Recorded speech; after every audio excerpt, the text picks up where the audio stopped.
નર્મદા જિલ્લાના રાજપીપળામાં નગરપાલિકાની આગામી ચૂંટણીને લઈને રાજકીય માહોલ ચરમસીમાએ પહોંચ્યો છે. આ વખતે ચૂંટણીમાં પરંપરાગત રીતે મોટા નેતાઓ અને ધનિક ઉમેદવારોની જગ્યાએ સામાન્ય જનતા સાથે જોડાયેલા ચહેરાઓ વધુ ચર્ચામાં છે. રાજપીપળા નગરપાલિકાના વોર્ડ નંબર 7માંથી ભારતીય જનતા પાર્ટીએ એક અનોખો અને ચર્ચાસ્પદ ચહેરો મેદાનમાં ઉતાર્યો છે. ગીતાબેન પાટણવાડિયા, જેઓ છેલ્લા 35 વર્ષથી કોલેજ રોડ પર ચાની નાની લારી ચલાવી પોતાના પરિવારનું ગુજરાન ચલાવે છે, તેમને ભાજપ દ્વારા ઉમેદવારી આપવામાં આવી છે. સામાન્ય જીવન જીવતી આ મહિલા ઉમેદવાર આજે રાજકીય ક્ષેત્રમાં પોતાની ઓળખ બનાવવાનો પ્રયાસ કરી રહી છે.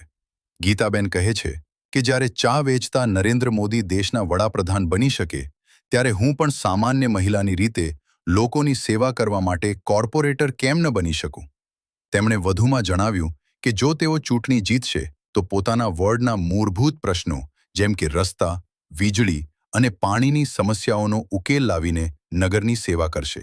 હવે જોવાનું એ રહેશે કે રાજપીપળાની જનતા આ સામાન્ય મહિલાને કેટલો સમર્થન આપે છે અને શું આ ચૂંટણીમાં જમીન સ્તર સાથે જોડાયેલા ચહેરાઓ જીતનો ડંકો વગાડશે કે નહીં.